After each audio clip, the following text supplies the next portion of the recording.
In the wall of heart. फक्त हार्टच्या वॉलमध्ये present असतात, बॉडीमध्ये दुसरीकडे कुठेही कार्डियक मसल आपल्याला पाहायला मिळत नाही. So these muscles are present in the wall of a heart. Second, हा जो कार्डियक मसल आहे त्या स्ट्रायटेड muscle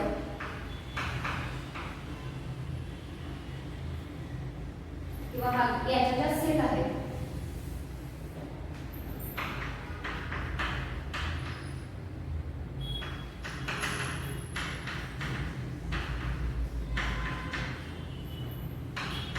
striated and non-striated.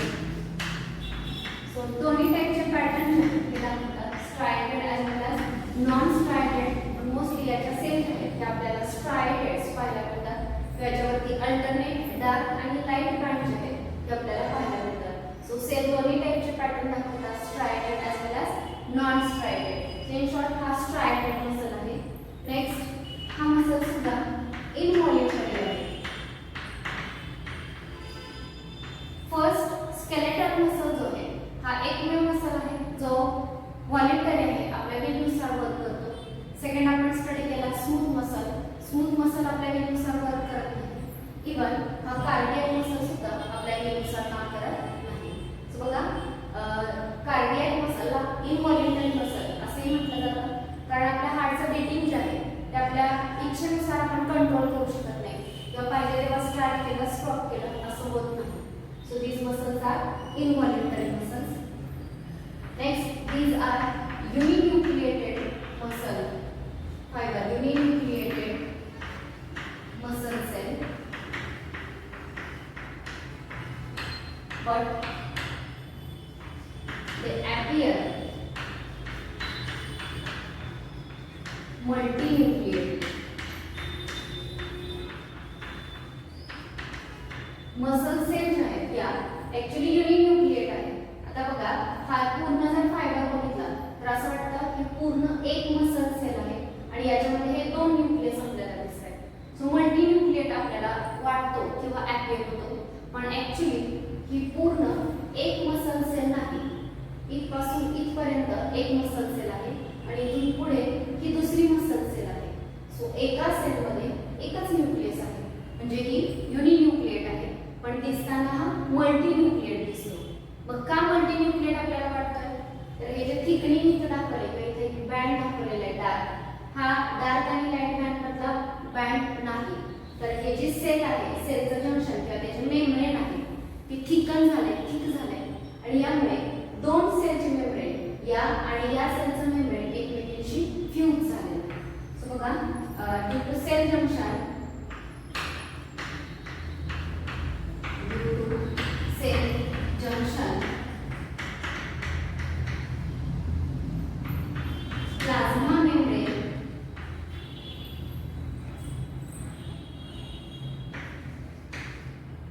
plasma membrane of cardiac muscle cell fuse together. बघा, सेल जंक्शन मुळे वेगवेगळ्या जंक्शन्स मुळे या दोन मसल सेल जे आहेत एकमेकांशी फ्यूज होतात, प्लाझ्मा मेम्ब्रेन थिकन होतं आणि एकमेकांशी फ्यूज होतं, आणि याच्यामुळे या सेल जे आहेत एकमेकांना कनेक्टेड असल्यामुळे ऍपेयर होतं की एकच लॉंग सेल आहे आणि मल्टीन्यूक्लिएट आहे. मात्र हा पॉइंट प्लीज लक्षात ठेवा, वेगवेगळ्या सेल जंक्शनमुळे कार्डियक मसलचे जे प्लाझ्मा मेम्ब्रेन आहेत, वेगवेगळ्या सेलचे जे कव्हरिंग आहे ते एकमेकांना फ्यूज होतात. Okay, and communication junction allow communication junction allow cell to contract as unit.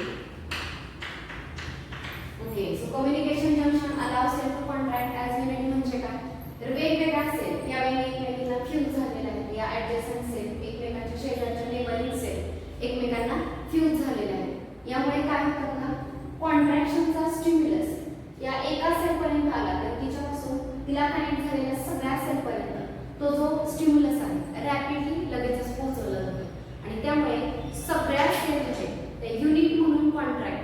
एकत्रच कॉन्ट्रॅक्ट होतात. सो बघा, वेगवेगळ्या सेलचे मेम्ब्रेन एकमेकांना फ्यूज झाले. कशामुळे? सेल जंक्शनमुळे. हे जे कम्युनिकेशन जंक्शन आहे किंवा हे जे इंटरकॅलेटेड डिस्क तयार झालेले आहे, या डिस्कमुळे कॉन्ट्रॅक्ट होण्याचा स्टिम्युलस एका सेलकडे आला तर तो सगळ्या सेलकडे पोहोचवला जातो आणि सगळ्या सेल ॲट ए टाइम एक युनिट म्हणूनच एकत्रच कॉन्ट्रॅक्ट होतात. सो हे जे आहे ते यांच्यामध्ये असणाऱ्या कम्युनिकेशन जंक्शनमुळे. सो आपण स्टडी करतोय कार्डियाक मसल. कार्डियाक मसलच्या नेममध्येच कार्डियम म्हणजे हार्ट. सो हा जो मसल आहे हा आपल्या हार्ट वॉलमध्ये प्रेझेंट असतो. याच्या ज्या सेल आहेत ह्या दोन्ही टाईपचे अपीअरन्स दाखवतात, काही स्ट्रायडेड कधी नॉन स्ट्रायडेड. नेक्स्ट, या सेल इनव्हॉल्युंटरी असतात, आपल्या विलनुसार मूवमेंट करत नाहीत. नेक्स्ट, या सेल युनिन्यूक्लिएट आहेत, मात्र आपल्याला मल्टीन्यूक्लिएट वाटतात कारण वेगवेगळ्या सेलचे मेम्ब्रेन एकमेकांना फ्यूज झाले, त्यामुळे ती एकच लॉंग सेल आहे असा भास होतो. Next, due to cell junction plasma membrane of cardiac muscle cell fuse together. Cell जंक्शनमुळे वेगवेगळ्या सेलचे प्लाझ्मा मेम्ब्रेन एकमेकांशी फ्यूज होतं आणि ह्या सगळ्या कम्युनिकेशन जंक्शनमुळे, या इंटरकॅलेटेड डिस्कमुळे ह्या ज्या सेल आहेत त्या एक युनिट म्हणूनच कॉन्ट्रॅक्ट होतात. कॉन्ट्रॅक्शनचा स्टिम्युलस होतो तो ॲट ए टाइम सेलकडे सेंड केला जातो. तर बघा, कार्डियक मसल हार्टच्या वॉलमध्ये आहे म्हणून कार्डियक मसल म्हणायचं. त्या स्ट्रायडेड आहेत, इनव्हॉल्युंटरी आहे, युनिन्यूक्लिएटेड आहे, ब्रांच ॲक्टिव्ह होतात एकमेकांना. या सेल कनेक्ट झाल्यामुळे ह्या ब्रांच बिल दिसतात. So these are branch. आणि सेल जंक्शन आणि कम्युनिकेशन जंक्शनमुळे वेगवेगळ्या सेल एकमेकांशी फ्यूज झालेले आहेत आणि यामुळे स्टिम्युलस जो आहे कॉन्ट्रॅक्शनचा एका सेलकडे आला तर तो सगळ्या सेलकडे सेंड होतो आणि सगळ्या cell at a time as a unit म्हणून कॉन्ट्रॅक्ट होतात. So this is about cardiac muscle. सगळ्यांना कार्डियक मसल समजला का बघा? सो आपण मस्क्युलर टिश्यूमध्ये तिन्ही टाईपचे मसल्स कंप्लीट केलेले आहेत.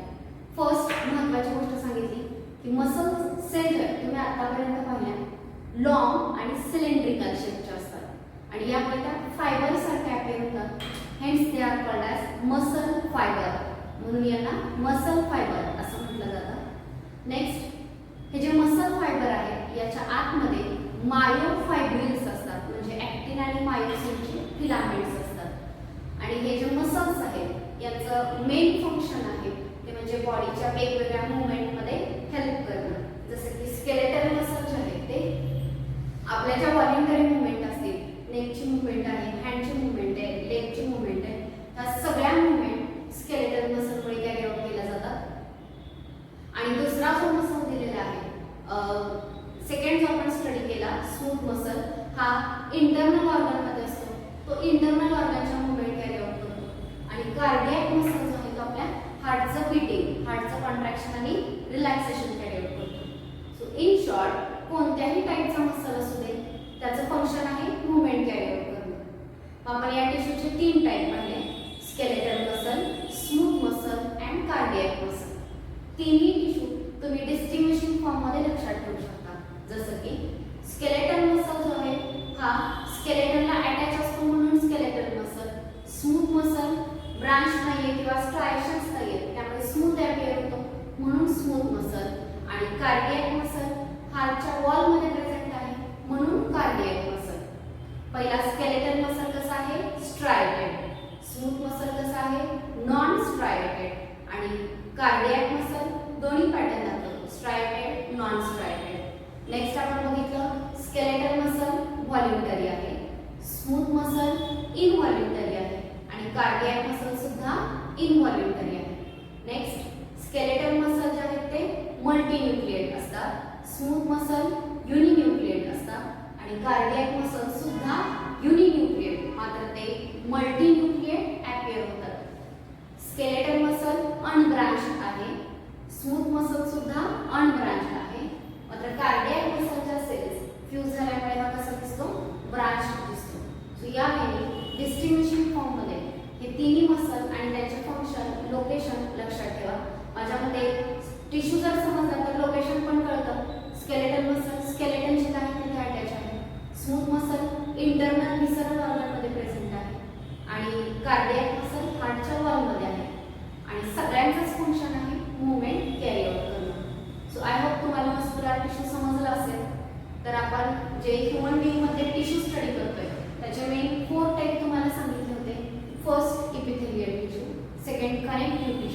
थर्ड मस्क्युलर टिश्यू आणि लास्ट आता आपण स्टडी करणार आहोत तो आहे नर्वस टिश्यू.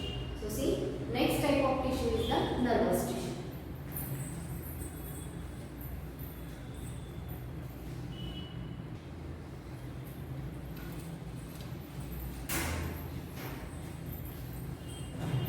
सो टिश्यू मधला लास्ट टिश्यू आपण स्टार्ट करतोय न्यूरल टिश्यू किंवा nervous tissue.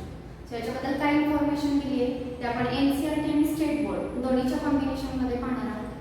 So first neural tissue it is composed of nerve cell and neuroglial cell. So दोन टाईपच्या सेल पासून हा कंपोज झालेला आहे, नर्व सेल आणि न्यूरोग्लियल सेल. यापैकी जी नर्व सेल आहे युनिट ऑफ नर्वस टिश्यू. आपल्या नर्वस टिश्यूचं जे युनिट आहे ती म्हणजे आपली नर्व सेल आहे. म्हणजे काय तर आपला नर्वस टिश्यू जो काही रिस्पॉन्स देतो, नर्वस टिश्यूचा response in short nervous tissue जो आहे फॉर एक्झाम्पल चेंजिंग कंडिशन आहे तर या चेंजिंग कंडिशनमध्ये बॉडीला कसं ॲडजस्ट व्हायचं, तर फॉर एक्झाम्पल पिन प्रिक झाली तर हात बाजूला केला पाहिजे. हे जे काम आहे ते आपल्या नर्वस टिश्यूने किंवा न्यूरॉनने केलं. तर या नर्वस टिश्यूमध्ये दोन टाईपच्या सेल आहेत, नर्व सेल आणि न्यूरोग्लियल सेल. यापैकी नर्व सेल जे आहे यांच्याकडे हा रिस्पॉन्सिव्हनेस असतो किंवा ट्रिगर होणं, स्टिम्युलेट होणं, स्टिम्युलस रिसीव्ह करणं, पाठवणं हे जे काम आहे हे नर्व सेल करू शकतो. यासाठी फंक्शन जे आहे तो नर्वस टिश्यू मात्र करू शकत नाही. सो बघा neural tissue it is composed of two types of cell, nerve cell and neuroglial cell. Nerve cell is unit of nervous tissue. Nervous टिश्यूचं जे युनिट आहे त्याला म्हटलं जातं नर्व सेल. तर ही जी नर्व सेल आहे त्याचं डिटेल स्ट्रक्चर आपण पुढे पाहणार आहोत. पण ह्या ज्या नर्व सेल आहेत याच्यामध्ये जसे बघा फॉर एक्झाम्पल ही नर्व सेल आहे तर ज्या दोन नर्व सेल असतात त्या दोन नर्व सेलमध्ये स्पेसेसमध्ये दुसऱ्या न्यूरोग्लियल सेल त्या सेल्स प्रेझेंट असतात. So see nerve cell have ability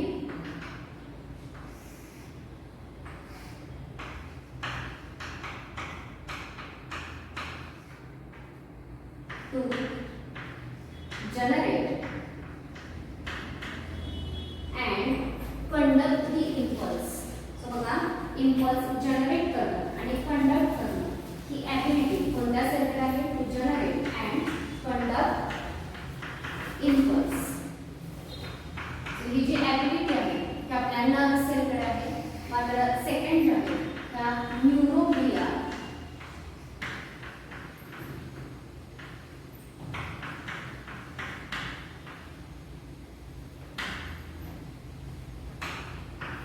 do not have ability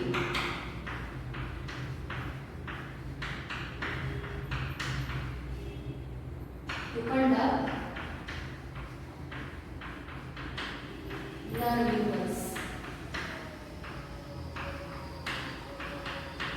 nerve impulse conduct करणं किंवा जनरेट करणं ही ॲबिलिटी न्यूरोग्लियल सेलकडे नसते. आता नर्व इम्पल्स जनरेट करणं आणि कंडक्ट करणं म्हणजे काय असतं तर बघा फॉर एक्झाम्पल हे एखादी न्यूरॉन असेल तर या न्यूरॉन सेलमध्ये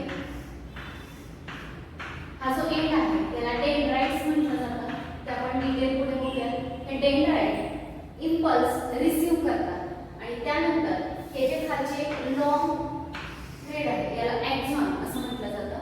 तर या ॲक्झॉनच्या मेम्ब्रेनमध्ये इलेक्ट्रिकल डिस्टर्बन्स क्रिएट केले जातात. इलेक्ट्रिकल डिस्टर्बन्स म्हणजे काय तर बघा दोन चार्ज पार्टिकल असतात, पॉझिटिव्हली चार्ज आणि निगेटिव्हली चार्ज आयन जे आहे ते ॲक्झॉनच्या आत आणि बाहेर दोन्ही ठिकाणी प्रेझेंट असतात. मग हे जे पॉझिटिव्ह आणि निगेटिव्ह चार्ज जो आहे म्हणजे एका बाजूला पॉझिटिव्ह चार्ज आणि दुसऱ्या बाजूला निगेटिव्ह चार्ज, अशी नॉर्मली रेस्टिंग स्टेटमध्ये त्याच्यामध्ये कंडिशन असते. मात्र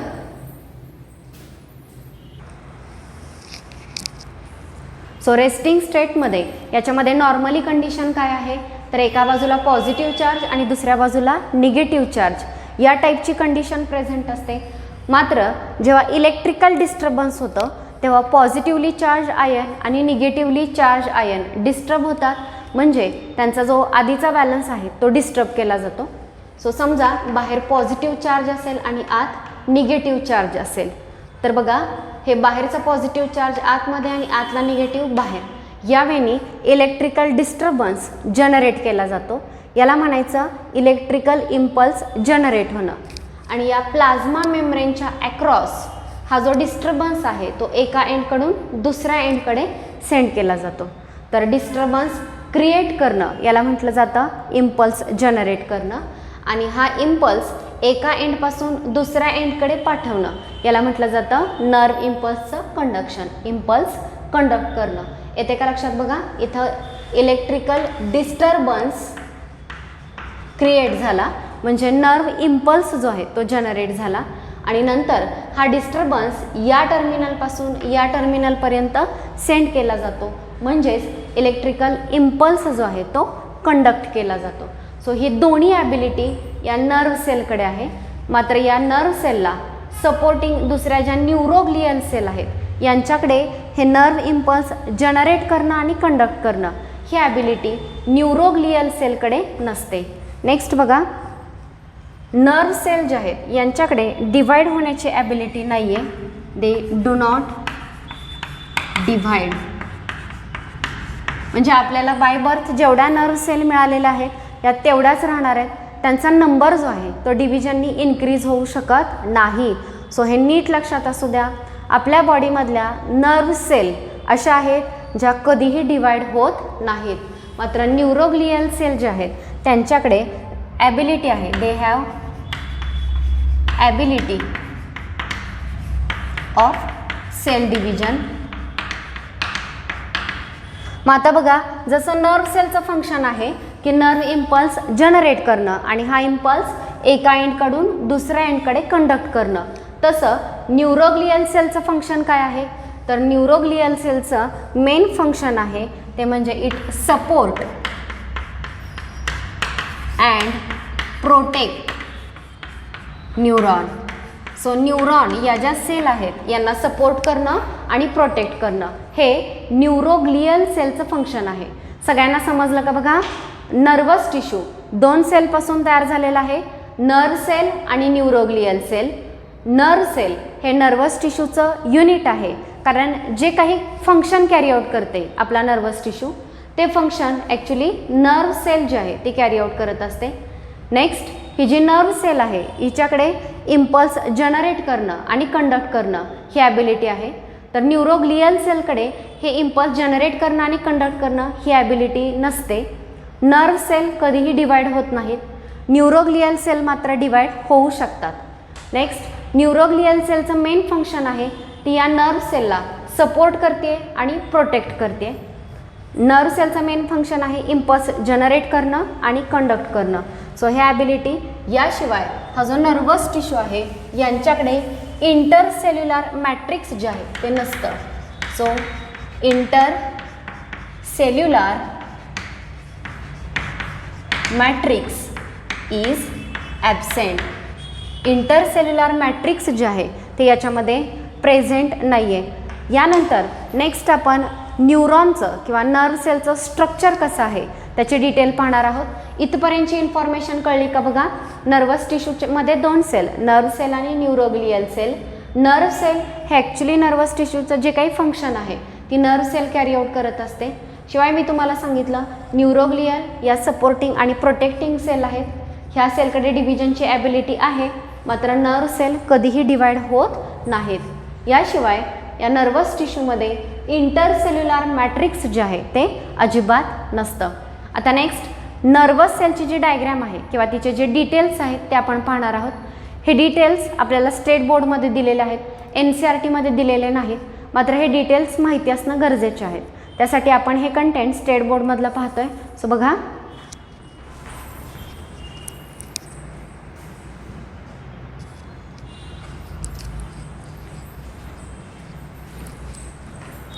नेक्स्ट आपण पाहतोय न्यूरल टिश्यू मधल्या नर्वस सेलची किंवा नर्व सेलची diagram.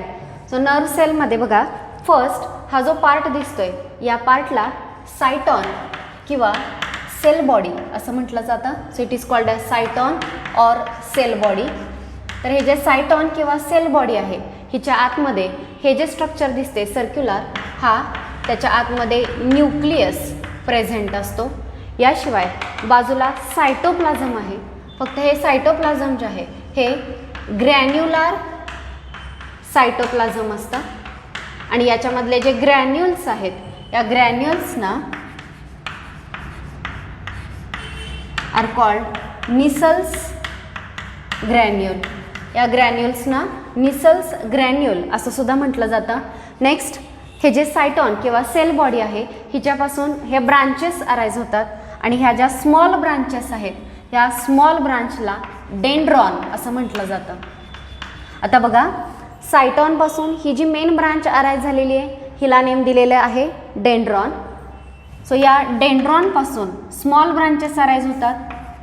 Small branches of dendron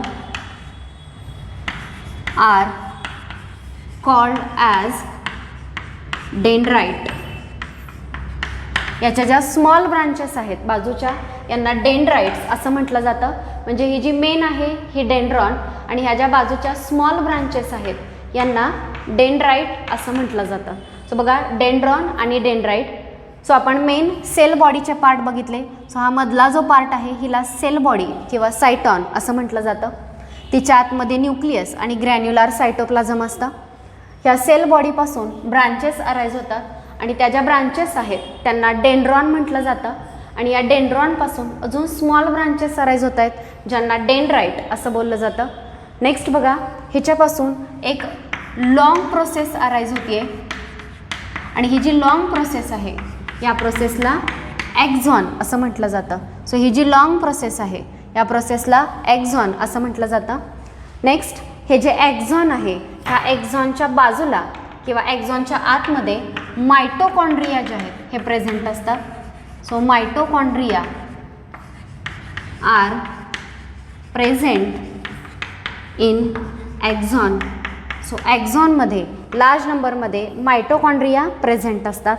next, हे जे ॲक्झॉन आहे हिची जी बाँड्री आहे हिला ॲक्झोलेमा असं म्हटलं जातं आणि त्याच्या आतमध्ये जे सायटोप्लाझम आहे याला ॲक्झोप्लाझम असं म्हटलं जातं. म्हणजे बघा, ही जी बाँड्री आहे ॲक्झॉनची ह्या बाँड्रीला ॲक्झोलेमा आणि आतमध्ये जे सायटोप्लाझम असणार आहे याला म्हटलं जातं ॲक्झोप्लाझम. त्यानंतर नेक्स्ट बघा, हे जे ॲक्झॉनच्या आतमध्ये मायटोकॉन्ड्रिया आणि न्यूरोफायब्रिल असतात. याशिवाय याच्या बाजूला म्हणजे या ॲक्झॉनच्या बाजूला स्पेशलाइज सेल असतात आणि त्या ज्या सेल आहेत या सेलना श्वान सेल असं म्हटलं जातं. तर ह्या ज्या श्वान सेल आहेत ह्या ॲक्झॉनच्या बाजूला फॅटी टिश्यूचं कव्हरिंग तयार करतात आणि त्या कव्हरिंगला मायेलिन शीथ असं म्हटलं जातं. सो बघा, हा जो ॲक्झॉन आहे ह्या ॲक्झॉनच्या बाजूला इथे श्वान सेल्स प्रेझेंट आहेत आणि या श्वान सेलनी हे मायेलिन शीथ नावाचं कव्हरिंग जे आहे ते याच्या बाजूला तयार केलेलं आहे. हे जे मायेलिन शीथ आहे हे कंटिन्यू नाही आहे, इंटरप्ट झाले. म्हणजे इथून इथपर्यंत मायेलिन शीथ आहे, हे इंटरप्ट झालं, पुढे नेक्स्ट मायेलिन शीथ स्टार्ट झालं. सो यावेळी मायेलिन शीथ ज्या ज्या ठिकाणी इंटरप्ट झालेलं आहे या इंटरप्शनला नोड ऑफ रॅनवीर असंही म्हटलं जातं. सो बघा, या डायग्राममध्ये तुम्हाला किती पिक्युलॅरिटी दिसल्या. फर्स्ट, हे जे स्ट्रक्चर आहे याला सायटॉन किंवा सेल बॉडी म्हटलं जातं. याच्या आतमध्ये जो आहे तो न्यूक्लियस आहे. नेक्स्ट, याचं जे सायटोप्लाझम आहे हे ग्रॅन्युलर आहे, त्यात ग्रॅन्युल्स असतात ज्यांना निसल्स ग्रॅन्युल असं म्हटलं जातं आणि हे जे निसल्स ग्रॅन्युल आहेत ते rough endoplasmic reticulum Nissl's granule जे आहेत ते RNA पासून बनलेले असतात. याशिवाय याच्यामध्ये मायटोकॉन्ड्रिया, रफ एंडोप्लाझ्मिक रेटिक्युलम हे बाकीचे ऑर्गॅनलीसुद्धा प्रेझेंट असतात. सायटॉनपासून या ज्या ब्रांचेस अराईज झालेले आहेत यांना डेंड्रॉन म्हटलं जातं आणि या डेंड्रॉनपासून अजून मायन्यूट ब्रांचेस अराईज होतात ज्यांना डेंड्राइट असं म्हटलं जातं. ह्या सायटॉनपासून एक लॉंग ब्रांच अराईज होते जिला ॲक्झॉन असं म्हणतात आणि हे जे ॲक्झॉन आहे ह्या ॲक्झॉनच्या कव्हरिंगला, त्याच्या बाउंड्री लाईनला ॲक्झोलेमा आणि त्याच्या आतमध्ये असणाऱ्या सायटोप्लाझमला ॲक्झोप्लाझम असं म्हटलं जातं. तर ह्या ॲक्झॉनच्या आतमध्ये मायटोकॉन्ड्रिया लार्ज नंबरमध्ये प्रेझेंट असतात. नेक्स्ट हे जे ॲक्झॉन आहे त्याच्या बाजूला श्वान सेल्स असतात आणि या ज्या श्वान सेल आहेत फॅटी टिश्यूचे कव्हरिंग ह्या ॲक्झॉनच्या बाजूला तयार करतात आणि या कव्हरिंगलाच मायेलिन शीथ असं म्हटलं जातं. हे जे मायेलिन शीथ आहे हे कंटिन्यू नाही आहे, मध्ये मध्ये काय झालेलं आहे, इंटरप्ट झालेलं आहे आणि ज्या ज्या ठिकाणी हे इंटरप्ट झालेलं आहे या इंटरप्शनला नोड ऑफ रॅनव्हिर असं म्हटलं जातं. सो हे नोड ऑफ रॅनव्हिर हा पॉईंट नीट लक्षात ठेवा. सो न्यूरल टिश्यू 2 टाईपच्या सेलपासून बनलेला आहे तुम्हाला सांगितलं, एक नर्व सेल आणि दुसरी न्यूरोग्लियल सेल. त्या दोन्हींमधला फरक तुम्हाला सांगितला. अजून एक महत्त्वाचा पॉईंट, न्यूरोग्लियल सेल ज्या आहेत त्या नर्वस टिश्यूमध्ये हाफपेक्षाही जास्त म्हणजे 50%पेक्षाही जास्त न्यूरोग्लियल सेल असतात ज्यांच्याकडे डिव्हिजनची ॲबिलिटी आहे, मात्र त्या इम्पल्स कंडक्ट करू शकत नाहीत. दुसरी जी आहे नर्व सेल, जी नर्वस टिश्यूचं बेसिक युनिट आहे, जी सगळे फंक्शन कॅरी आउट करते, म्हणजे नर्वस टिश्यूचं जे कंट्रोल कोऑर्डिनेशनचं जे फंक्शन आहे ते ॲक्च्युली ती नर्वस सेल कॅरी आउट करत असते. मग त्या सेलचं आपण स्ट्रक्चर बघितलं, त्या स्ट्रक्चरमधले हे point cyton, cell body, nucleus, granular cytoplasm, Nissl's granule, dendrite, dendron, त्यानंतर axon, next axolemma, axoplasm, Schwann cell, myelin sheath आणि नोड ऑफ रॅनव्हिर हे पॉईंट जे आहेत ते सगळ्यांनी याच्यामध्ये व्यवस्थित लक्षात ठेवायचे आहेत. अजून एक पॉईंट, फक्त ह्या ॲक्झॉनचा जो एंड आहे या एंडला टिलोडेंड्रॉन असं म्हटलं जातं. टिलोडेंड्रॉन ज्याच्यामधून ॲसिटिल कोलिन किंवा बाकीचे स्टिम्युलेटर जे आहेत ते रिलीज केले जातात. तर ही आपण नर्व सेलची डायग्रॅम बघितली किंवा तिचे डिटेल्स बघितले. यानंतर नर्वस टिश्यू जो आहे तो वेगवेगळ्या टाईपमध्ये डिवाईड झालेला आहे. सो त्याचे टाईप जे आहेत ते आपण नेक्स्ट स्टडी करणार आहोत. सो पहा,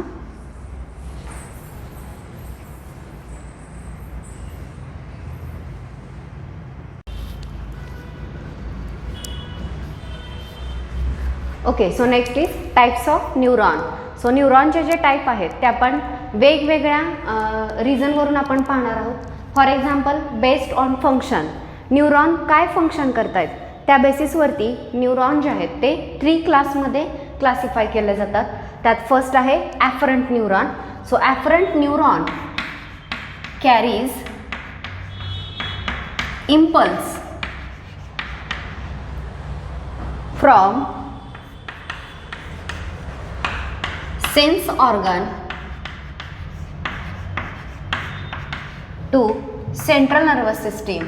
So what is the function of afferent neuron? afferent neuronचं फंक्शन काय आहे तर त्या इम्पल्स जो आहे तो सेन्स ऑर्गनकडून सेंट्रल नर्वस सिस्टीमकडे इम्पल्स कॅरी करतात आणि अशा न्यूरॉन्सना आपण ॲफरंट न्यूरॉन असं म्हणतो. सो फंक्शन नीट लक्षात घ्या, कॅरीज इम्पल्स. सगळेच न्यूरॉन इम्पल्स कॅरी करणार आहेत, पण कुठून कुठे? Afferent carry impulse from sense organ to central nervous system. Sense organ आपले आईज, इयर, नोज, स्किन हे जे सेन्स ऑर्गन आहेत यांच्याकडून जे काही इन्फॉर्मेशन रिसीव केलेली आहे ही इन्फॉर्मेशन हे central nervous system, in short brain आणि स्पायनल कॉर्ड यांच्याकडे सेंड करण्याचं काम करतात. दुसरा जो टाईप आहे तो आहे efferent neuron.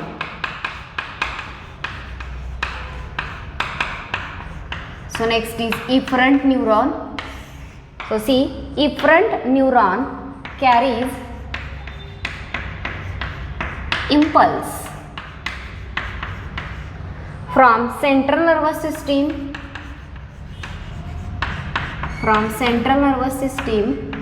to effector organ. Okay. So efferent न्यूरॉनचं काय फंक्शन आहे? सो ही सुद्धा इम्पल्सच कॅरी करणार आहे, मात्र कुठून कुठे? From central nervous system to effector organ. So opposite function आहे. यांनी कुठून कॅरी केला? Sense organ to central nervous system. आणि इफरंट न्यूरॉन जे आहेत ते from central nervous system to effector organ, not sense organ. आता इफेक्टर ऑर्गन काय आहेत? तर इफेक्टर ऑर्गनमध्ये मेन तुमचे मसल्स येतात किंवा ग्लँड्स येतात. कारण जे काही फंक्शन आहे त्याच्यामध्ये एकतर मुवमेंट करावी लागते. मुवमेंट करायची असेल तर तुमच्या मसलचा रोल असतो किंवा बॉडीमध्ये काही गोष्टी सिक्रीट करायला सुरुवात केली जाते. सो त्यावेळी तो इफेक्टर ऑर्गन स्टिम्युलेट होतो. So efferent neuron carries impulse from central nervous system to effector organ. Next is association neuron. Third, association neuron. So association neuron काय आहेत पहा. So in association neuron they are located in between sensory and motor neuron.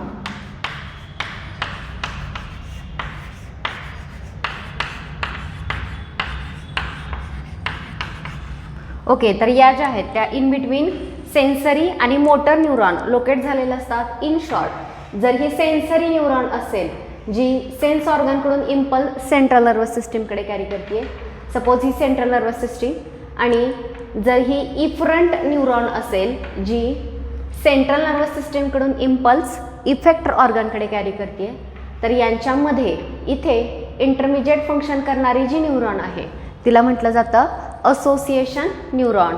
So association neuron it is located in between sensory and motor neuron and these perform processing and integration.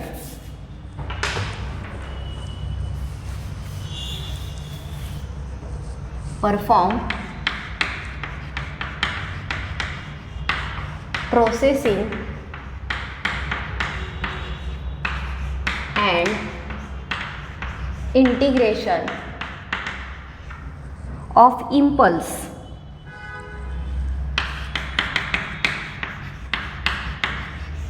So sensory न्यूरॉननी जो काही impulse आणलेला आहे त्याचं processing आणि integration करण्याचं काम या असोसिएशन न्यूरॉन करतात. सो बेस्ड ऑन फंक्शन न्यूरॉनचे आपण 3 टाईप पाहिले, afferent neuron, efferent neuron and association neuron. Out of these afferent neuron carries impulse from sense organ to CNS. Efferent neuron carry impulse from CNS to effector organ. Effector organ लक्षात आलं का बघा. For example, आपल्या हाताला चटका बसला, भाजलं, तर हा जो इम्पल्स आहे हाताकडून किंवा स्किनकडून तो इम्पल्स कोण कॅरी करणार आहे? Sensory neuron. जेव्हा सेंट्रल नर्वस सिस्टीमकडे इम्पल्स जाईल तेव्हा त्याचा जो डिसिजन असेल तो हात बाजूला करणं, तर मग हा जो इम्पल्स आहे तो कुठे येणार आहे? तुमच्या हाताच्या मसल्सकडे येईल आणि ते जे मसल्स आहेत हे इफेक्टर ऑर्गन आहेत जे फायनल मूवमेंट कॅरी आउट करतील. सो इफेक्टर न्यूरॉन आणि असोसिएशन न्यूरॉन जे आहेत त्या सेन्सरी आणि इफरंट न्यूरॉन यांच्यामध्ये लोकेट झालेलं असतात. आणि शक्यतो ॲफरंट न्यूरॉननी जो काही इम्पल्स आणलेला आहे सेन्सरी इम्पल्स त्याचं प्रोसेसिंग आणि इंटिग्रेशन करण्याचं काम करतात. ओके, आता नेक्स्ट जे क्लासिफिकेशन आहे ते आहे based on myelin sheath. Okay, so myelin sheath आहे किंवा नाही त्या बेसिसवरती न्यूरॉनचे वेगवेगळे टाईप्स आहेत. मग आता याच्यामध्ये पहा, समजा हा जर एक्झॉन असेल तर या एक्झॉनच्या वरती श्वान सेल्स असतात आणि इथे ज्या श्वान सेल्स आहेत एक्झॉनच्या वरच्या, तर या श्वान सेल या एक्झॉनच्या बाजूला फॅटी ॲसिडचं कोटिंग तयार करतात आणि या कोटिंगलाच काय म्हटलं जातं? Myelin sheath. Okay, so myelin sheath काय आहे? फॅटी ॲसिडचं कोटिंग आहे. कोणाच्या बाजूला हे कोटिंग प्रेझेंट असतं? तर it is present around the axon. एक्झॉनच्या बाजूला हा इन्सुलेटिंग लेअर असतो आणि हा सिक्रेट कोणी केला? तर इथे असणाऱ्या श्वान सेल्सनी. मग आता बघा, जर मायलिन शीथ असेल तर त्यांना मायलिनेटेड न्यूरॉन असं म्हटलं जातं. Myelinated neuron. So myelinated neuron कोणाला म्हणायचं? So axon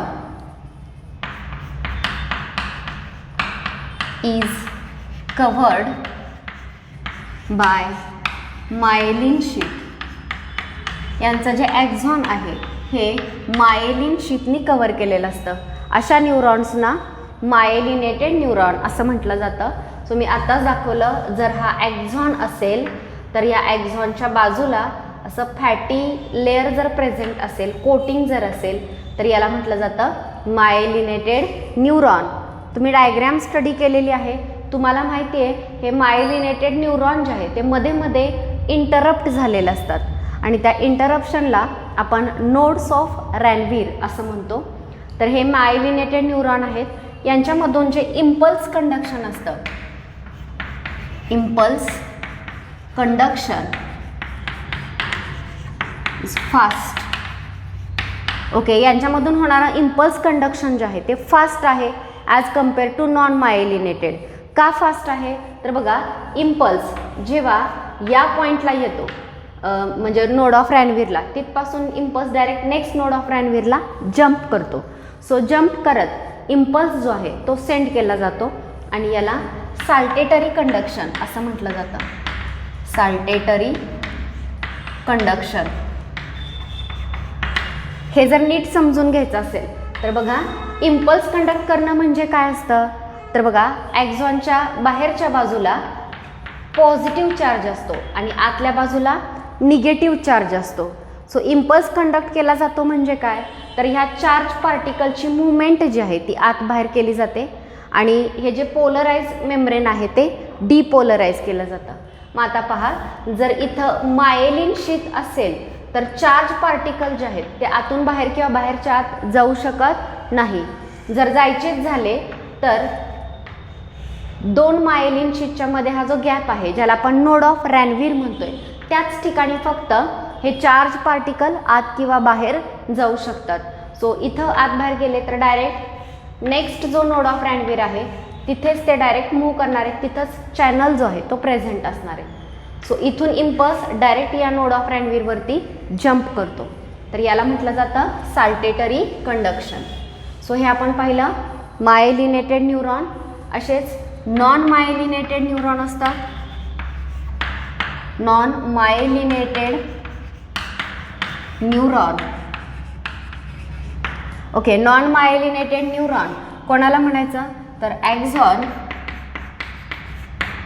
is not covered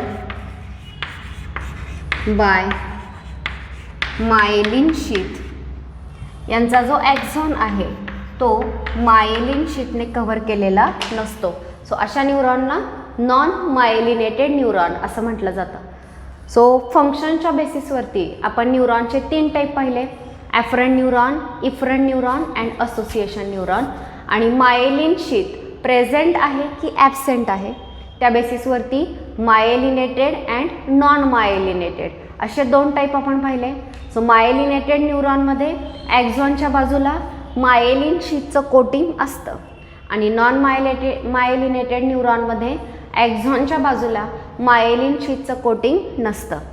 तर हे आपण 2 वेनी क्लासिफिकेशन पाहिलं, based on function and based on myelin sheet.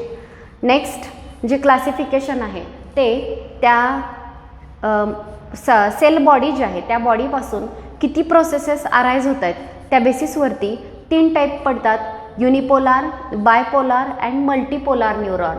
तर न्यूरॉनचे जे ते 3 टाईप आहेत ते आपण नेक्स्ट पाहतोय. सो पहा,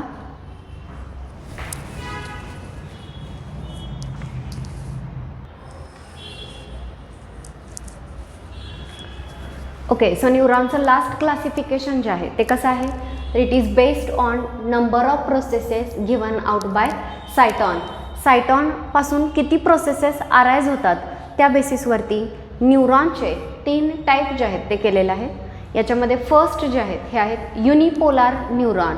युनिपोलार न्यूरॉन म्हणजे काय बघा, फॉर एक्झाम्पल जर हा सायटॉन असेल तर या सायटॉनपासून ही छोटी एकच प्रोसेस अराईज होते आणि याच प्रोसेसपासून इकडे हे डेंड्राइट्स फॉर्म होत आहेत आणि या बाजूला हा ॲक्झॉन जो आहे तो तयार होतो आहे.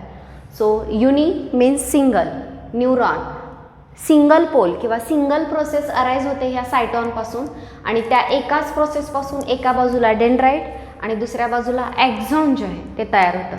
So such type of neuron are called as unipolar neuron. Next जे आहेत हे बायपोलार न्यूरॉन. तर बायपोलार न्यूरॉन जे असतात या बायपोलार न्यूरॉनमध्ये सायटॉनपासून दोन प्रोसेसेस अराईज होतात. समजा हे सायटॉन असेल तर या सायटॉनपासून इकडे ॲक्झॉन अराईज होतो आणि या बाजूला एकच प्रोसेस अराईज होते आणि त्याच्यापासून डेंड्राइट जे आहेत ते अराईज होतात. सो यावेळी तुम्ही बघू शकता सायटॉनपासून दोन प्रोसेसेस अराईज झाल्या, इकडे एक आणि या बाजूला एक. या बाजूला हे डेंड्राइट्स तयार झाले आणि या प्रोसेसला आपण ॲक्झॉन असं म्हणणार आहोत. तर अशा टाईपच्या न्यूरॉन्सना बायपोलार न्यूरॉन असं म्हटलं जातं.